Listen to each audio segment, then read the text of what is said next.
muchísimas gracias a los presentes, muchísimas gracias al profesor García Ruiz por estar hoy aquí para darnos esta conferencia sobre las misiones españolas en Norteamérica, desmontando la leyenda negra.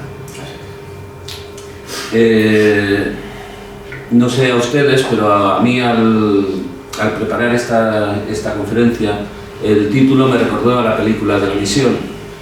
Y es casualidad, hace poco hablando con unos compañeros hablábamos de que La Misión es una película que, entre otras cosas, pero es posible que hoy en día no guste por lo largo de las escenas, por lo minucioso en la descripción de la sociedad y de la naturaleza. El profesor García Ruiz es doctor por la Universidad Complutense de Madrid, con una tesis sobre el patrimonio hispano-musulmán en la ciudad de Toledo. Marchó luego a México y finalmente se afincó en Texas, donde es profesor de enseñanza secundaria y ha trabajado como arqueólogo para distintas instituciones del gobierno de los Estados Unidos. Entre sus obras tenemos una que emana de su tesis doctoral sobre la ciudad de Toledo, sobre el patrimonio hispano-musulmán en la ciudad de Toledo. Tenemos una trilogía sobre la misión de San Antonio de Valero, una trilogía son 3 libros sobre los matrimonios, los bautismos y las defunciones en esta misión. Ahora estamos esperando 2 obras suyas, una sobre los presidios defensivos españoles en América, otra sobre la historia de Estados Unidos, o mejor dicho, de Norteamérica, a partir de la primera colonización de 1519, una historia que es desconocida muchas veces, incluso no se incluye en los planes de estudio de las carreras de historia en España, la historia de Norteamérica a partir del siglo XVI, una parte de la historia importante por la huella de la monarquía hispánica en lo que ahora conocemos como Estados Unidos. Las obras del profesor García Ruiz están salpicadas por acudir a las fuentes. Él dice que no le gusta acudir a otros historiadores, sino que le gusta acudir a las fuentes. Ese hecho de acudir a las fuentes hace que su obra esté llena de detalles, que estoy seguro, escapándose de esa inmediatez que hace que ahora, por ejemplo, no gusten escenas como las de La Misión. Estoy seguro que hará que les guste la lectura de sus obras. Muchísimas gracias por estar aquí y la tarde es suya. Gracias a vosotros.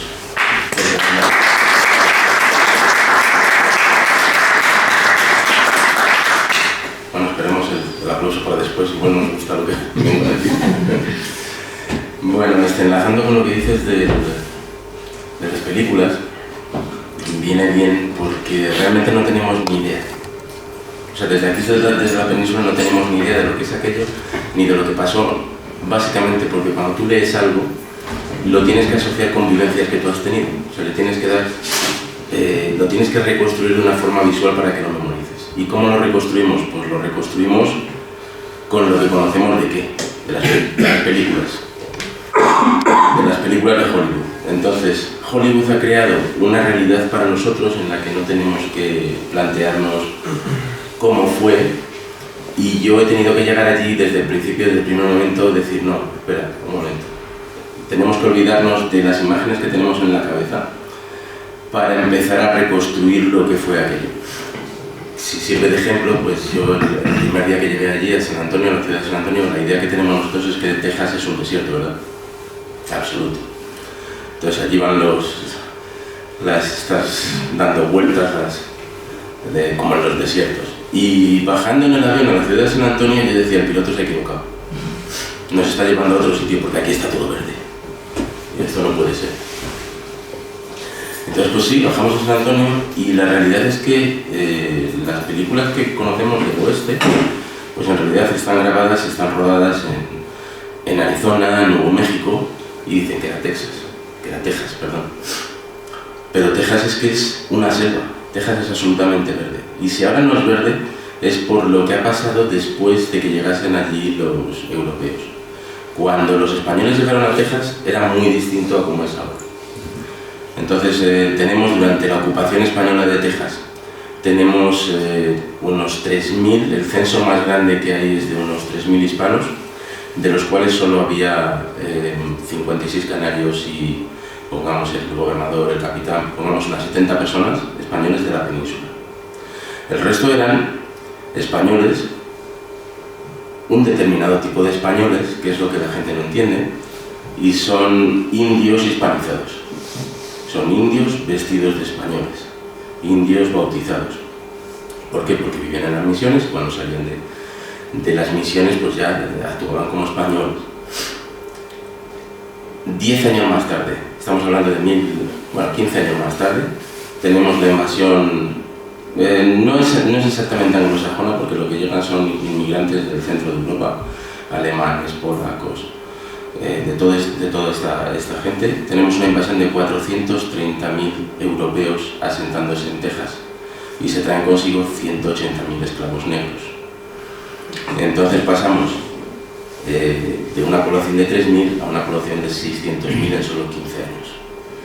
Y hay diferencias. Por ejemplo, los españoles construyen con adobe y construyen con piedra, pero los europeos construyen con madera. Entonces, todos esos bosques, enormes bosques que tenía Texas, pues fueron talados, desde el este hasta el oeste. Claro, esas 3.000 personas pues se dedicaban a la ganadería. Prácticamente lo que tenían eran vacas, y lo que hacen los europeos es traerse a sus esclavos para plantar algodón, porque necesitaban mano de obra, 180.000 esclavos negros. Y estos son datos es un censo que hizo en 1850 el ejército de los Estados Unidos.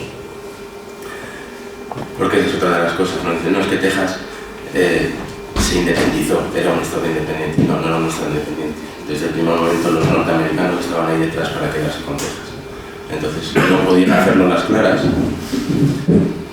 y pasaron 10 años hasta que el estado de Texas formó los Estados Unidos junto con el resto de estados. Yo lo que les traigo aquí, fíjense cómo está, llega un momento en el que tú empiezas a estudiar muchas cosas en la historia de Texas y te vas dando cuenta que todo está fabricado cuando no es mentira o cuando no es terriblemente exagerado. Entonces tenemos aquí, por ejemplo, este sí lo reconocerán, ¿verdad? Este es el Álamo. Esta es lo que ellos llaman el Álamo. Bueno, lo que hay aquí es la iglesia de la misión de San Antonio de Valero. Entonces, cuando los 200 filibusteros norteamericanos se meten en Texas, luchadores por la libertad, pues el único edificio que encuentran fortificado es la misión de San Antonio de Valero, porque esa es otra. Nos quieren contar que Presidio es un fuerte. Bueno, pues Presidio no es un fuerte, Presidio es un grupo de soldados que a veces construyen un fuerte para protegerse y a veces no. Entonces el Presidio en San Antonio no tenía muros, no era un fuerte, eran solo las casas para los soldados y formaba parte, ya para 1836, cuando tiene lugar la batalla del Álamo, pues forma parte de lo que es el centro del pueblo.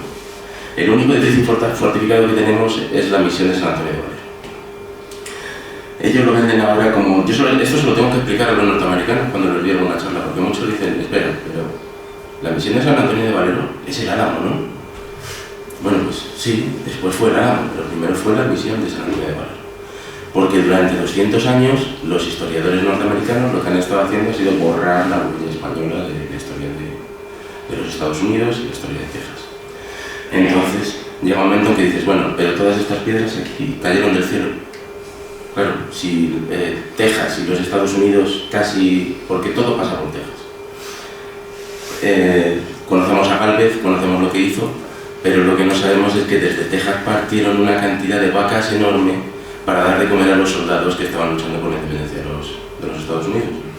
Entonces, al ser un territorio de frontera, Texas es importantísima en la formación de los Estados Unidos, en todo.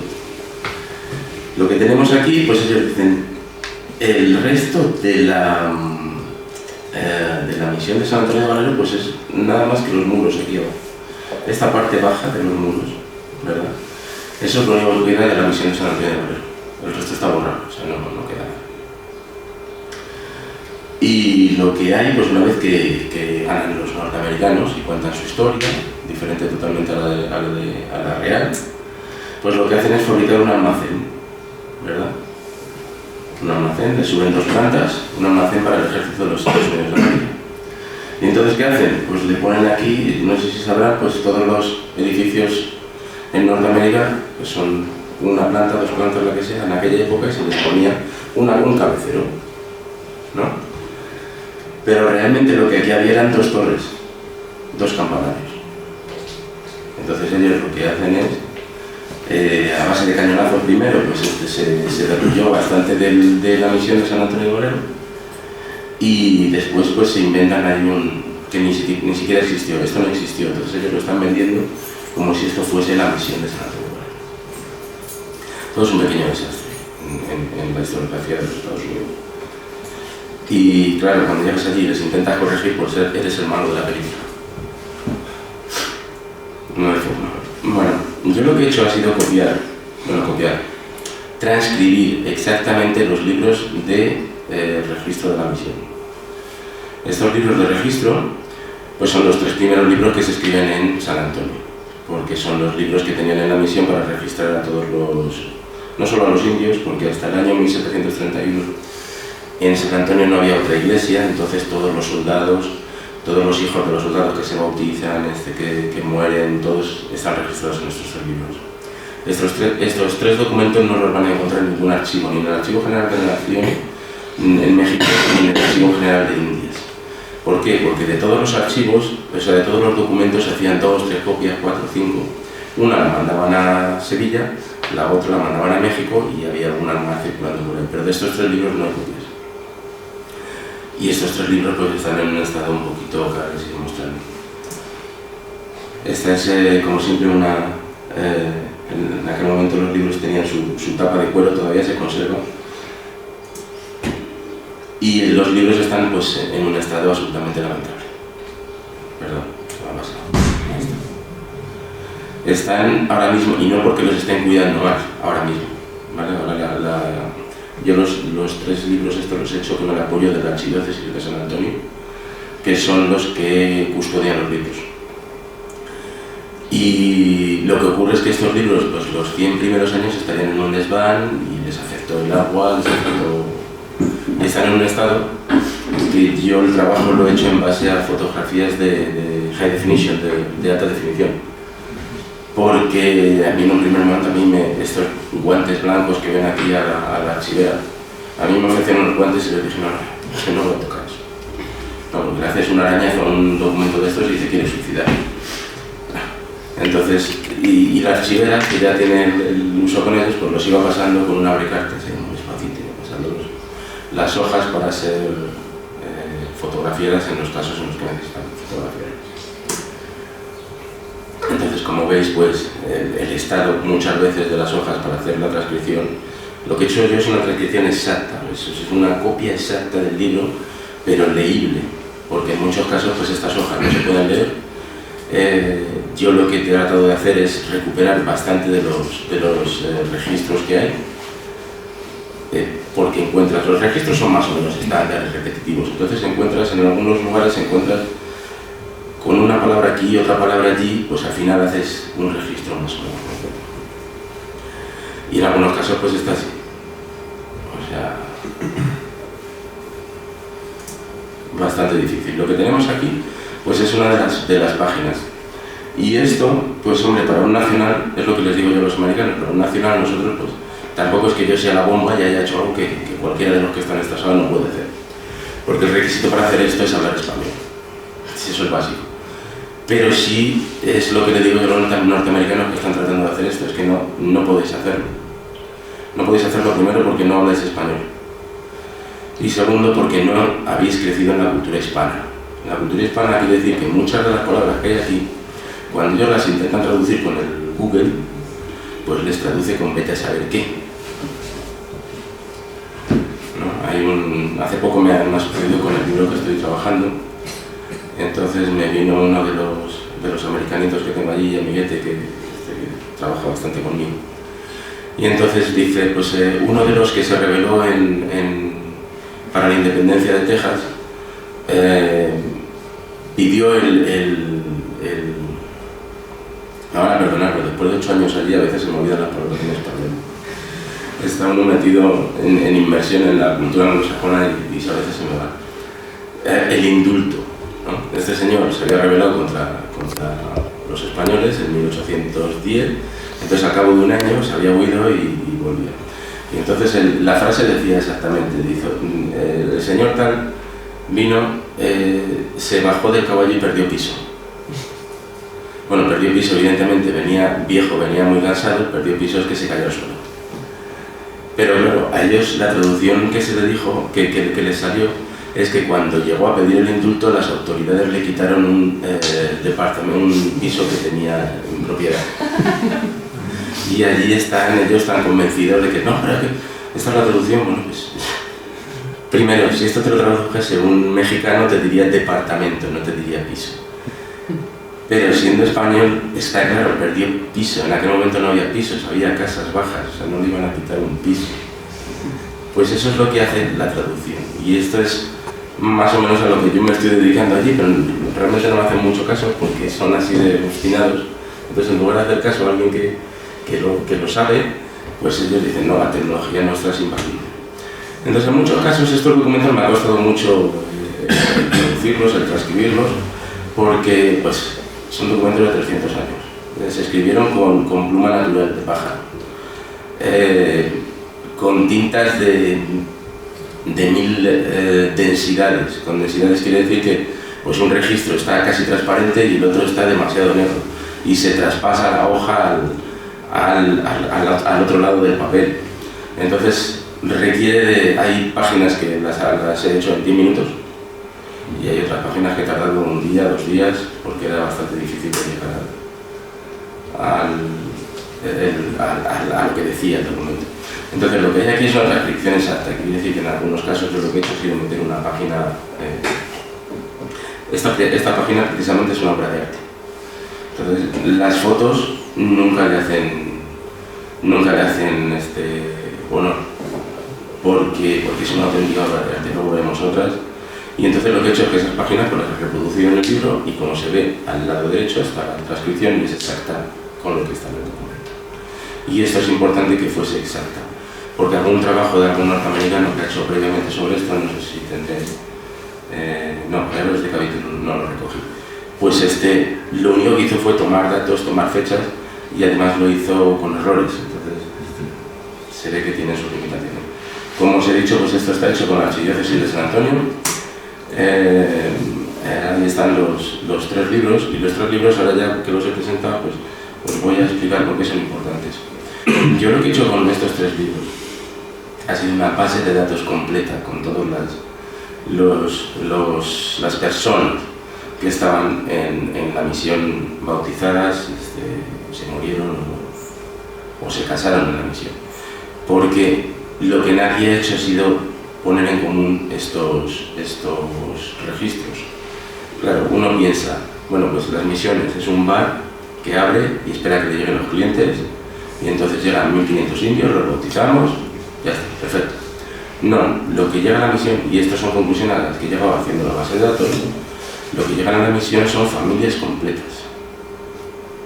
Y esto lo que hace es apoyar otros documentos en los que los frailes dicen, no, son los indios los que nos han pedido que se ponga la misión aquí.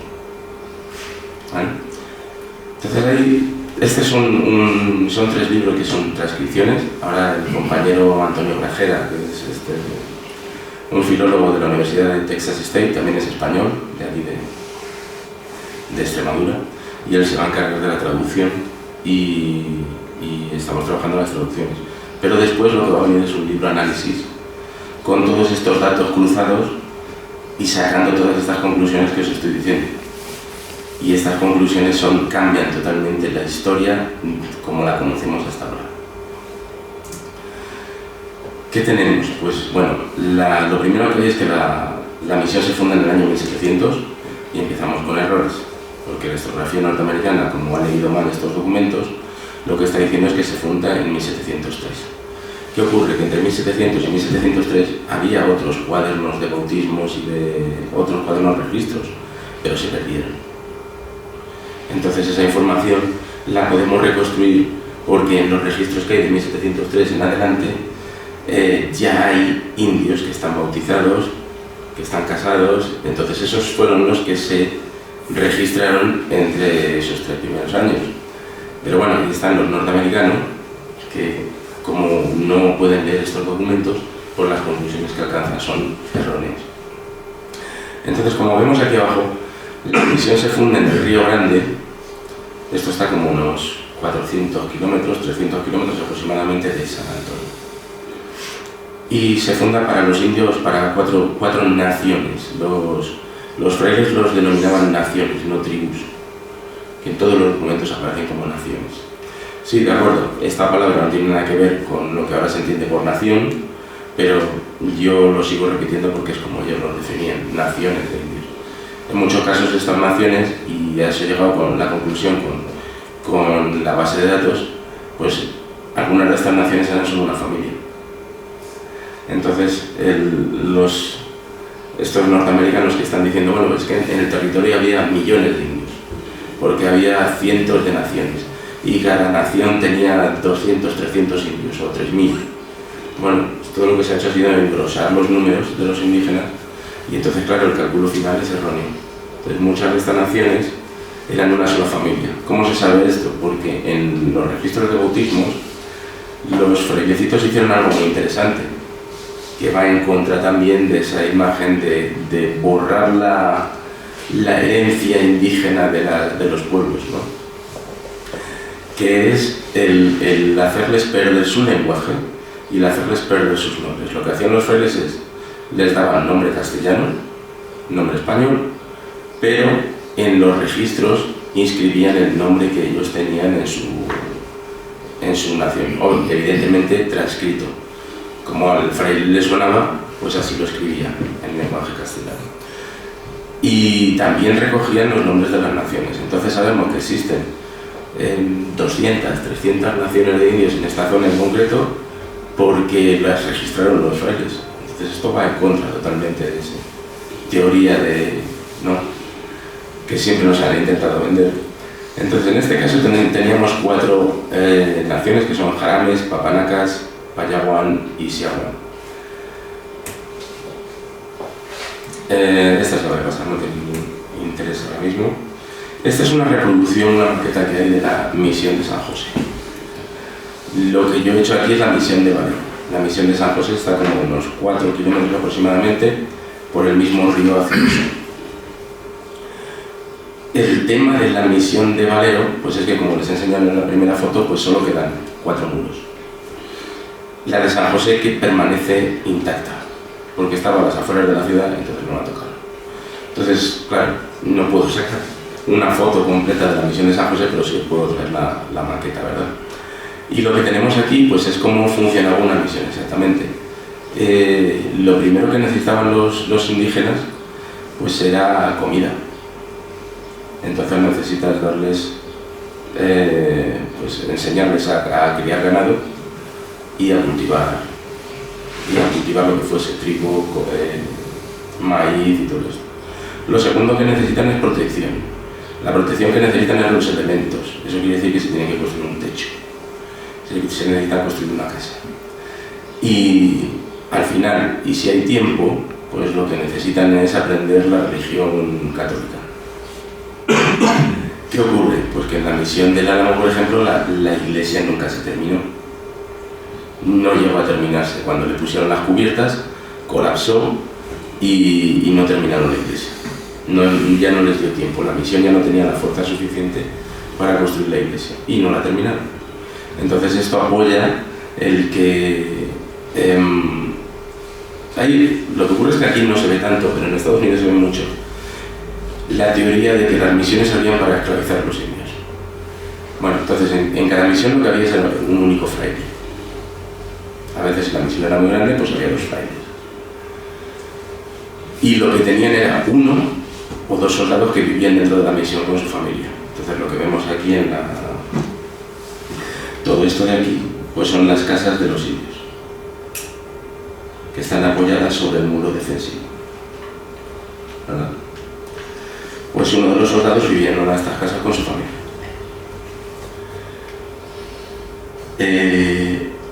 Esto no lo construyó un fraile, esto lo tenían que construir los indios. Por supuesto que los indios trabajaban, pero trabajaban para su propia defensa y trabajaban para su propia alimentación. Entonces un solo fraile y un soldado no van a construir esto. Esto está muy lejos de lo que es la esclavitud. ¿Por qué? Es muy sencillo. La misión estuvo funcionando durante 80 años, con una media de 300, 400 indios en la misión, y solo había un fraile o dos frailes y un soldado. Ya todos sabemos cómo funcionan las plantaciones de la Luisiana, ¿no? Con esos 200, 300 esclavos negros, y tenían por lo menos 30 gentes de armas para que los negros se pusieran a trabajar. Entonces, durante 80 años tú no mantienes esclavizados a los indios aquí, básicamente. Y esto sucede todo a lo largo de la América española. Entonces, a lo mejor pensamos, no, bueno, es que esto es una excepción, el resto era de otra forma. Vale. Tenemos el Nuevo León, la Nueva Vizcaya, que luego hablaré un poquito de eso porque es en lo que estoy trabajando ahora para el siguiente libro. Desde lo que es México, si uno se va hacia el norte, por ahí donde se fue propagando, por un lado para California, por otro lado para Texas y por otro lado por el centro se fue para el Nuevo México, se fue propagando lo que es la conquista. Esa conquista tardó 300 años y se fue haciendo pasito a pasito con muchísimo trabajo y muchísima sangre, no de los indios precisamente, luego hablaremos de eso, porque muchísima sangre de los colonos, de los españoles, y lo digo entre comillas. Entonces el Nuevo León era una de esas provincias que ahora se llama el estado de Nuevo León en México, pero que en aquella época era bastante más grande. En el estado de Nuevo León, que será aproximadamente como la mitad de Andalucía, están registrados 300 pueblos de indios. No había suficientes frailes para todos estos pueblos. Supuestamente cada pueblo tendría que tener un fraile. Entonces lo que hacían es que un fraile se encargaba de 4 o 5 pueblos. Digamos que cada pueblo a lo mejor pues tenía 100 indios, 200 indios, había españoles también viviendo, había indios hispanizados. Era una ciudad mestiza, totalmente mezclados unos con otros. Y lo que hacen pues es algo que les sonará mucho porque es lo mismo que hay aquí, cuando aquí en España hay un pueblito que le quedan 3 vecinos, pues ¿qué hace el cura? Pues el cura va de visita. Entonces el cura va de visita a ese sitio una vez a la semana, da la misa, pregunta a ver si la gente necesita algo. Entonces, ¿cómo se explican ustedes que un solo cura, ya exagerando, si aquí en una de estas misiones grandes solo hubiese un cura para esclavizar a todos estos indios? En las otras misiones que les estoy comentando ahora mismo, en esas 300 misiones, no había nadie. Había visitas. El fraile iba una vez a la semana. No hay esclavitud aquí, o sea, es que no, el sistema no favorece la esclavitud de los indios en las misiones. O sea, tenía que ser otro sistema distinto. Tenía que ser un sistema como el de las plantaciones en la Luisiana. Tenía que ser un sistema en el que, quizá a lo mejor más parecido a lo que tenían los encomenderos, pero recuerden que los encomenderos fue un sistema que se apoyó. Y entonces empezó a hacer la conquista, que a mí tampoco, la verdad, tampoco me gusta la palabra conquista, porque ya no es una conquista militar, ya es una conquista espiritual lo que se está haciendo. Entonces, lo que ocurría, tenemos es 2 naciones básicas que son apaches y comanches, en los que su economía es el saqueo de las otras naciones. A veces cazaban porque tenían búfalos por allí, que les llamaban cíbolas, y a veces pues no tenían que cazar y lo que se dedicaban es al saqueo de las otras naciones, que eran más pacíficas, que eran menos guerreras. Y entonces, ¿qué necesitaban estas otras naciones? Necesitaban misiones para protegerlas, y ellos las pedían. Y entonces España, eso sí lo hace España, porque aquí hay que diferenciar mucho entre lo que hacen españoles y lo que hace España, y luego entraremos, si tenemos tiempo, a hablar de lo que son españoles, porque en este caso se hace mucho hincapié, se carga mucho en lo que son españoles, pero concretamente a San Antonio llegan 3 españoles peninsulares. El resto son todos españoles mestizos, indios hispanizados, pero claro, a esta gente, y en los documentos aparecen así en el libro de matrimonios como el resto, aparece cuando ellos les preguntan, bueno, ¿tú de dónde, tú qué eres? Yo soy español. Entonces, la teoría que, o sea, donde más se incide en México sobre todo, porque es la parte que yo más he estudiado, ¿no? Y que tiene que ser más o menos igual en las otras. Luis Gorrochategui, que es un historiador, pues hace poco ha publicado un libro, y estuvimos hablando un día y me dijo, oye, pues esto es igual a lo que pasaba en Filipinas. O sea, imagínense, estamos hablando de misiones en la frontera, al final del mundo hispano, y se aplicaba el mismo sistema que se aplicaba en las Filipinas. Con lo cual, ya esto nos tiene que hacer pensar que todo el sistema era igual, no que fuese una excepción. Los indios necesitan protección, los indios necesitan comida regular, porque lo que pasaba, y esta es una zona que no coopera mucho, entonces lo que pasaba pues es que cuando el árbol del mezquite les daba unas vainas que tienen unas judías dentro, pues ellos las machacaban y hacían una harina, ¿no? Y con eso hacían unos panes, pero eso les pasaba 15 días al año. Entonces durante 15 días al año se atiborraban de tortas de mezquite. Después comían higos chumbos, allí se llaman nopales, ¿no? Trajimos, es una cosa que trajimos de allí hacia aquí, y aquí ahora pues todo el Levante está lleno de higos chumbos, ¿no? Pues durante 15 días y durante un mes se atiborraban a higos chumbos. Después venía la migración de los búfalos, pues igual, un mes comiendo solo carne de búfalo. ¿Qué pasaba? Un día no llovía, y una semana no llovía, y un mes no llovía, y todo ese sistema pues se venía abajo. Entonces, lo que ellos necesitaban y lo que le trajo los frailes, pues es un sistema de alimentación de animales que ellos no tenían, ¿no? Entonces aquí tenemos el cerdo, pues tenemos las ovejas, las cabras, todo esto lo aportaron los frailes. Incluso no solo esto, porque el español,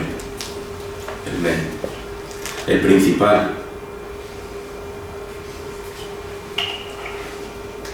principal cultivo de estos indígenas era el maíz, pero era un maíz muy pobre, era un maíz que daba 50 granos por panocha. Entonces lo que hacen los frailes es que empiezan a hacer injertos, a seleccionar semillas, y en poco tiempo consiguen que el maíz les dé 300 granos por panocha.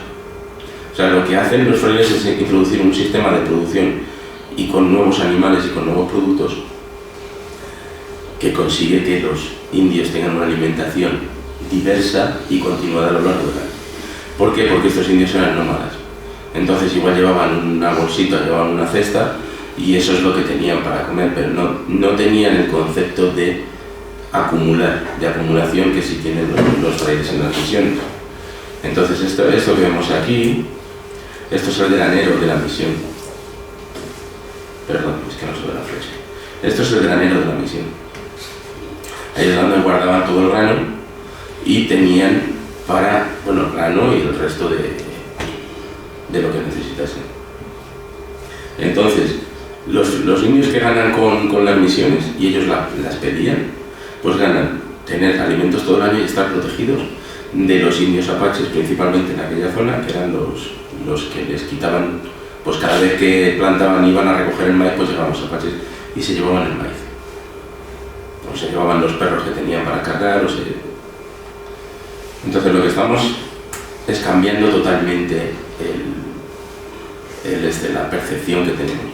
Por eso les decía yo que yo cuando llegué allí, pues tuve que cambiar y tuve que decir, no, esto, porque automáticamente uno rellena esas necesidades de realidad con las películas que conoce, con La Misión, por ejemplo. Pero estas misiones no tienen nada que ver con la película La Misión. No tienen absolutamente nada que ver. Y lo que estamos hablando es eso, de que hay 300 pueblos gestionados por frailes en solo el Nuevo León. Imagínense en todo el norte mexicano y norteamericano, pues estamos hablando a lo mejor de miles de pueblos, misiones, visitas, y así es como se hizo la conquista espiritual. Lo que tenemos aquí pues es otra de las misiones. Esta es la misión de San Sabán. Entonces, por petición propia de los frailes, en este caso eran estos dos, como ven, pues uno está lleno de flechas y el otro está con el cuello cortado, ¿no?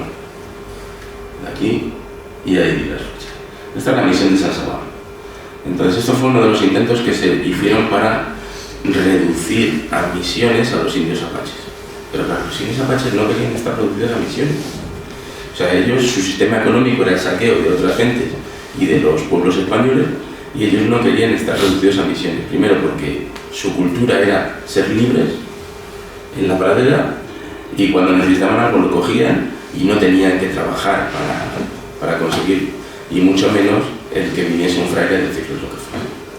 Pues este ataque se produce, lo que ven aquí al final, ese es el presidio de las amarillas, y la misión estaba aquí, y esto se hace sistemáticamente por parte de los frailes.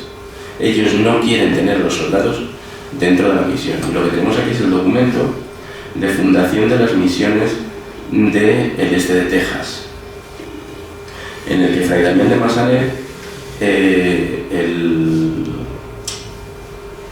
capitán Alonso de León, le insiste 1000 veces en que tienen que quedarse muchos soldados para proteger la misión. Pero lo que hace Fray Damián de Massanet, que no, porque si los soldados se quedan, lo que van a hacer es molestar a las mujeres de los indios. Y entonces se toma la decisión de que solo quedase un fraile en la misión. Esto sucede lo mismo en la misión de San Sabán para los apaches.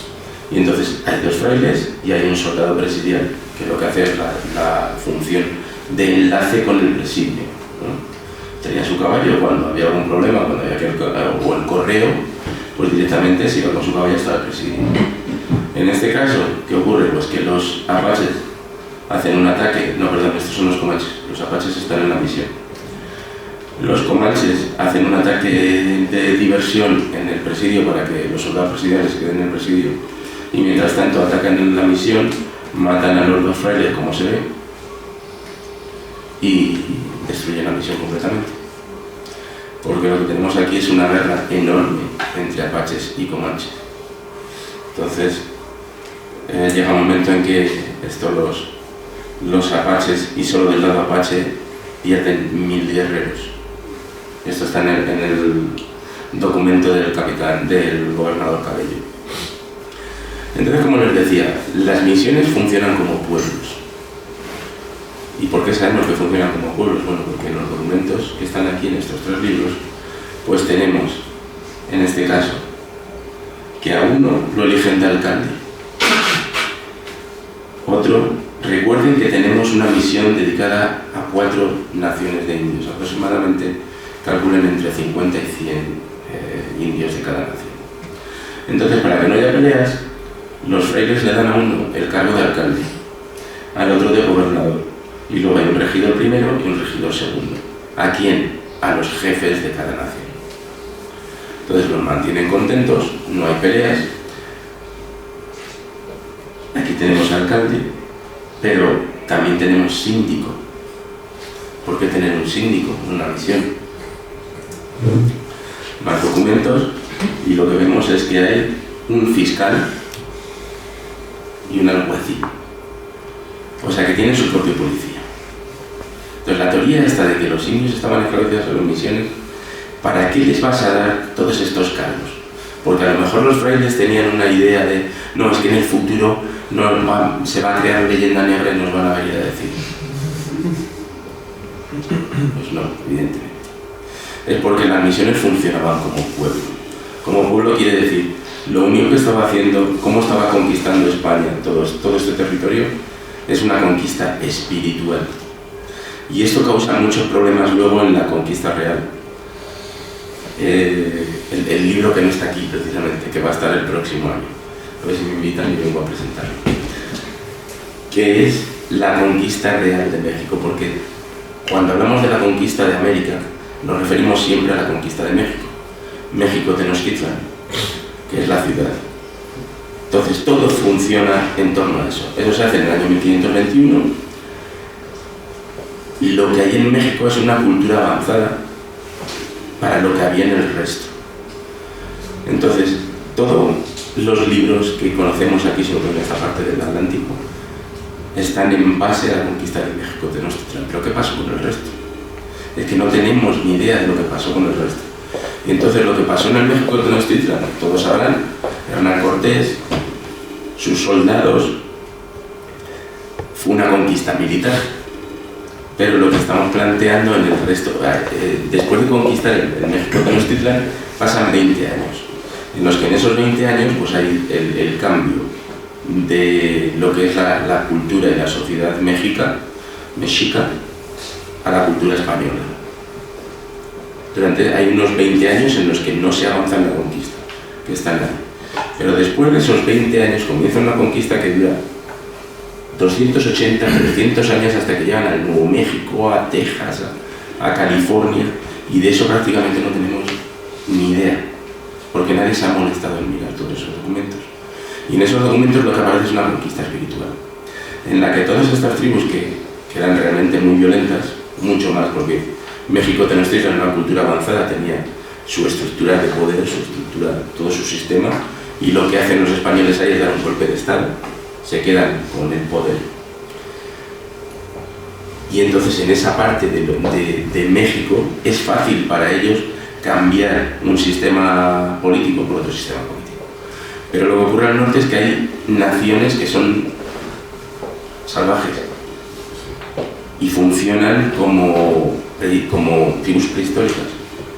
Exactamente. O sea, si ya tenemos un concepto de que los mexicas, los aztecas, ya estaban ciertamente atrasados en comparación a los castellanos que llegan, los que estaban al norte pues ya estaban como 3 peldaños por detrás incluso.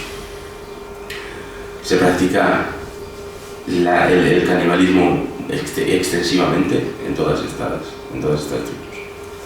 Entonces lo que se hace, lo que llegan los españoles es que les dicen: oiga, ustedes no pueden seguir haciendo esto, no se pueden seguir comiendo al rojo. Entonces lo que nosotros queremos es que ustedes se mantengan en paz, formen pueblos y se mantengan en paz. Y lo que nosotros le vamos a hacer, le vamos a poner un fraile que les va a controlar y les va a proteger. Sí, en realidad luego les protegía contra los abusos.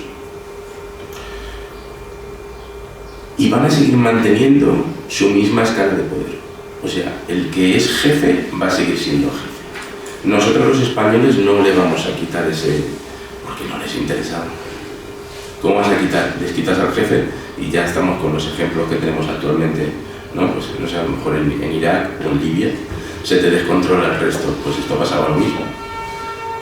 Lo que hacen los españoles es que les quitan, les cambian la religión que estaban ejerciendo. O sea, lo que hacen es poner un cura por encima y esto va en detrimento del chamán. Y el chamán es el que le habla a la orejita al jefe.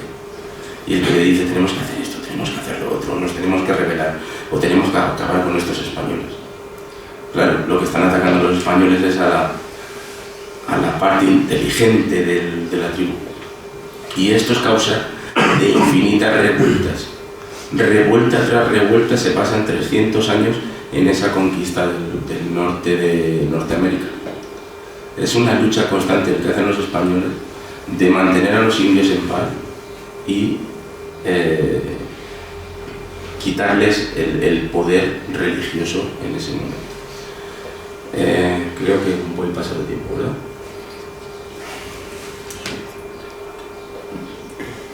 ¿Cuánto? Entonces, bueno, les voy a ir terminando con algunos ejemplos de... Hay otro tema que es complicado, ¿verdad? La esclavitud, no de los indios, pero de negros. Sí era utilizada en el Imperio Español.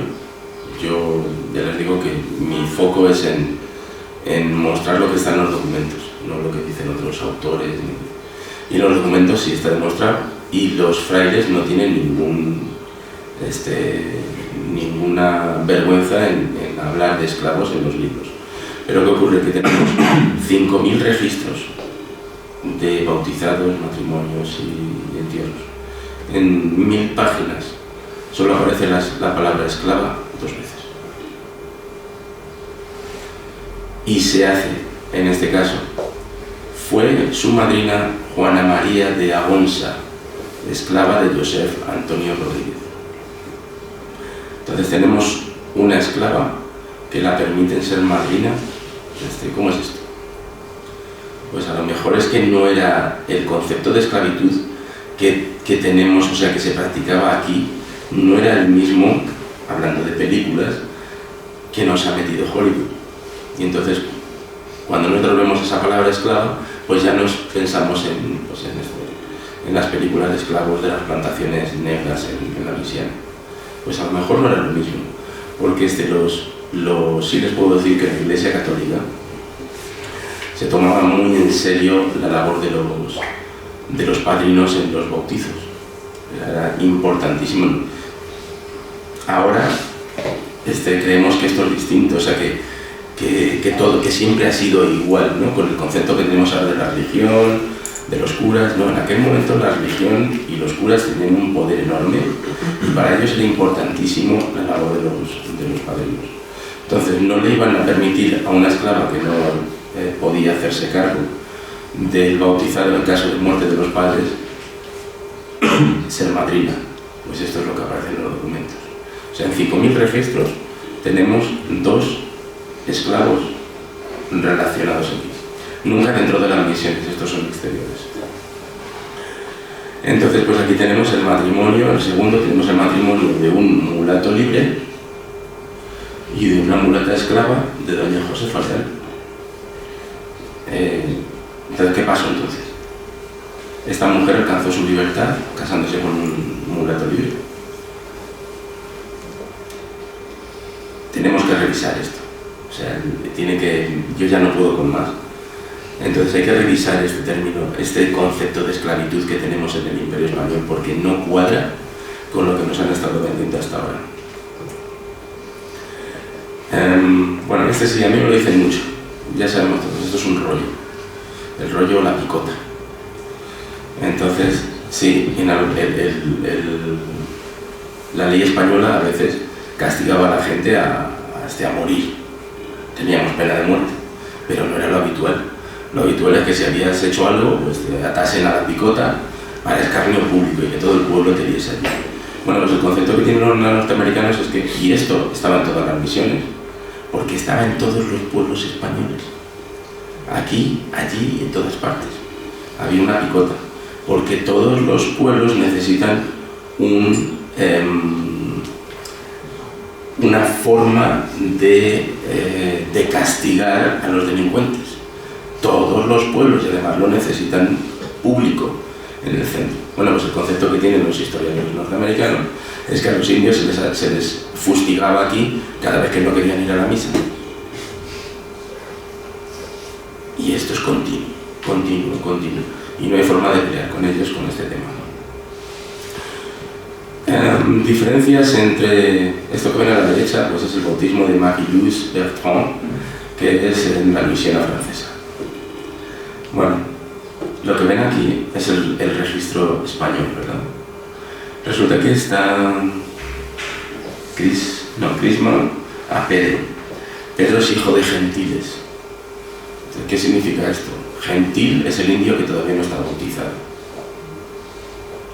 Entonces, qué casualidad que gentil ha pasado a nuestro momento histórico como una palabra buena, ¿verdad?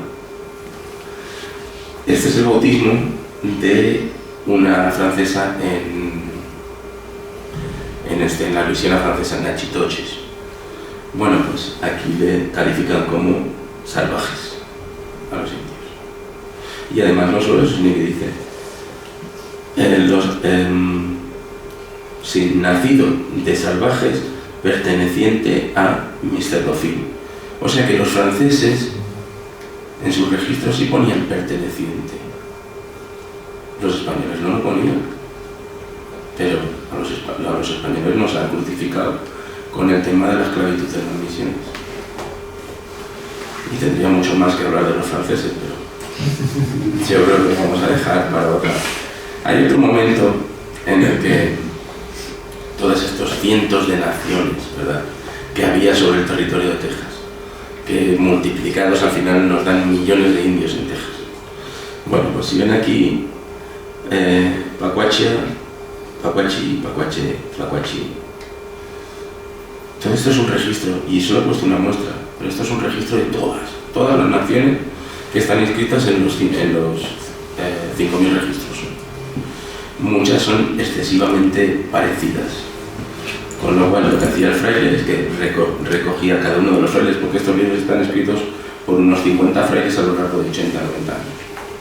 Entonces cada uno, lo que el indio, a ver, ¿tú de qué nación eres? Pues yo soy Pacuachi.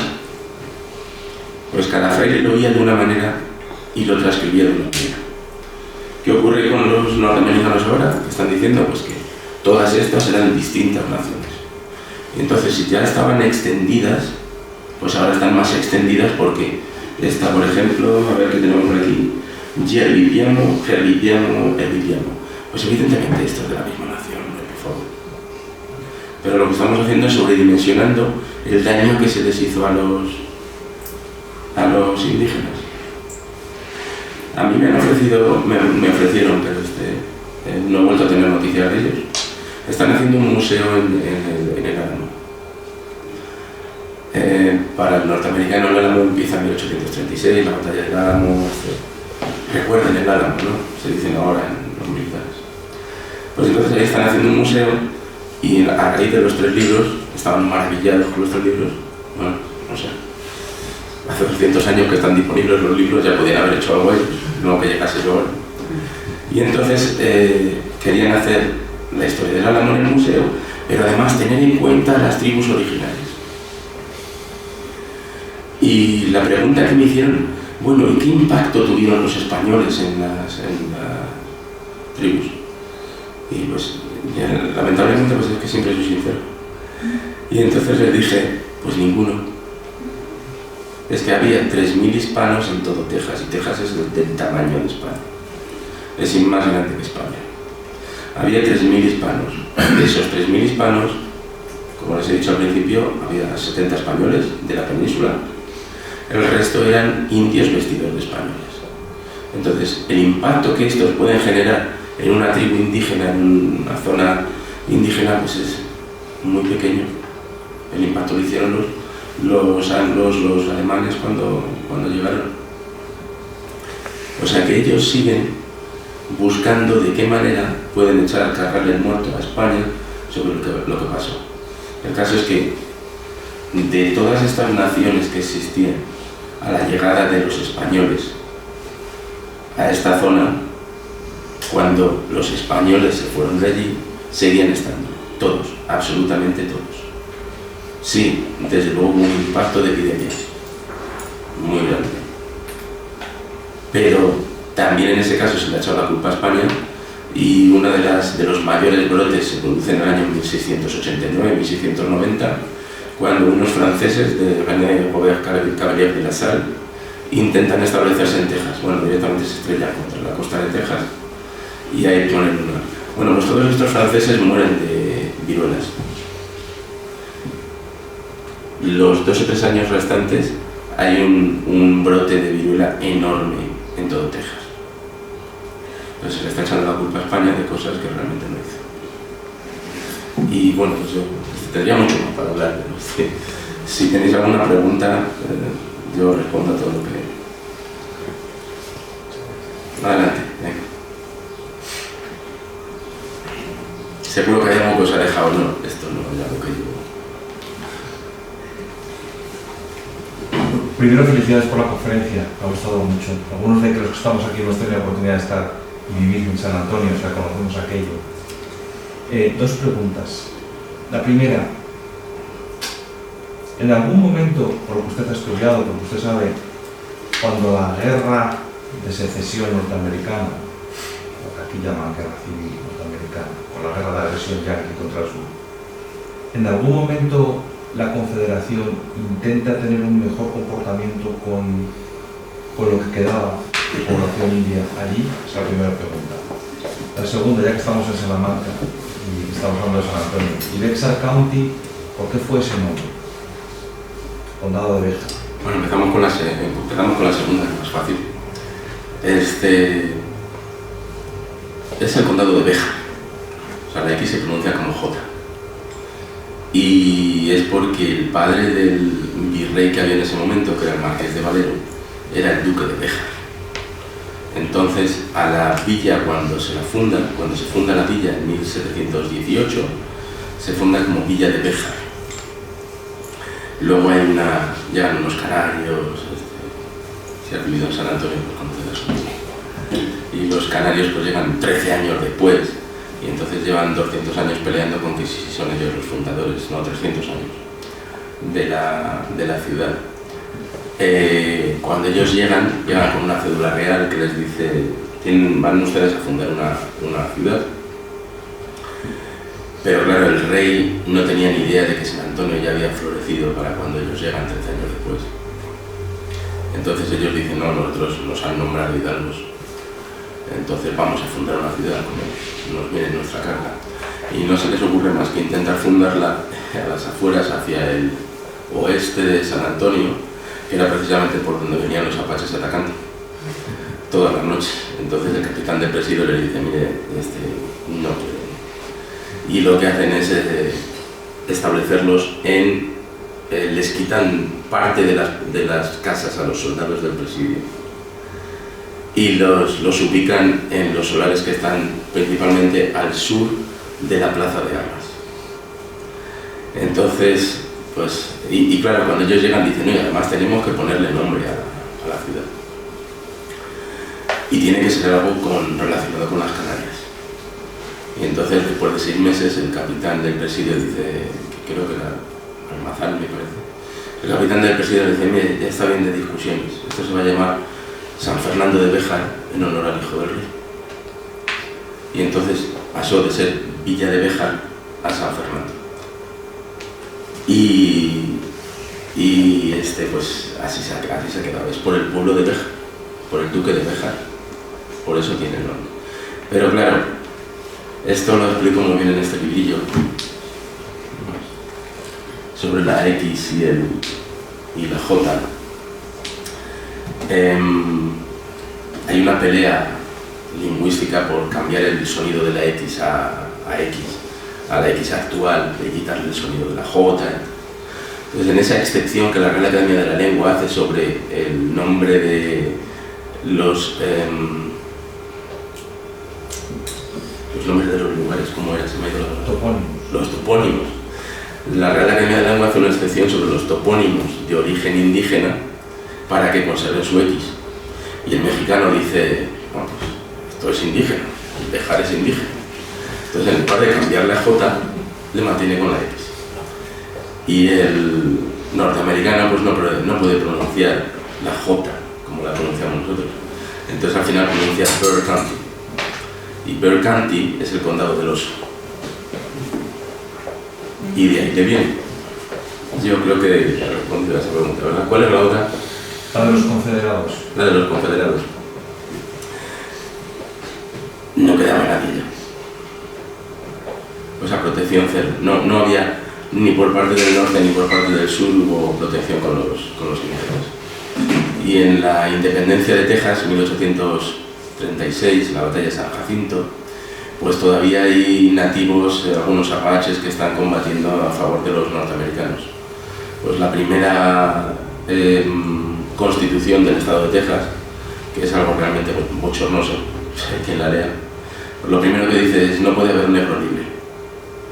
Y no hace referencia a los indígenas. O sea, primero los utiliza como carne de cañón para conseguir su independencia y después los echa. El caso es que a los indios Caddo, que fueron bautizados como indios Texas, ellos vivían en un sitio que, bueno, para hacer turismo hoy en día esto es un paraíso, pero bueno, en aquel momento pues, estaría lleno de cocodrilos porque era un pantanal. pero había unos árboles enormes allí, que fueron utilizados por cuando llegaron los alemanes para construir sus casas, talaron todos estos árboles. Y lo que hacen es comprarles por $80.000 de la época, comprarles todo su territorio para que se fuesen. Y entonces, pues todos estos indios están ahora en las reservas del centro de América, donde nadie quiere estar. El territorio navajo, todos estos, los que quedan, han quedado ahí. Otros pues se refugiaron en México, porque desde el primer momento fueron perseguidos. Y eso sí estoy convencido, da igual que fuesen del norte o del sur, fueron perseguidos por ambos. Porque no tenían ningún concepto de mestizaje el anglosajón cuando llegó a América. Entonces nunca se iba a mezclar con ellos. Y pues no recuerdo exactamente cuál fue el general, el que dijo, no me importa dónde vayan, pero si se quedan los matamos. Y hasta ahí casi puedo leer. Más preguntas. Sherman. La memoria no da para tanto. ¿Alguna pregunta más? Yo creo que lo primero es un fuerte aplauso. Muchísimas gracias.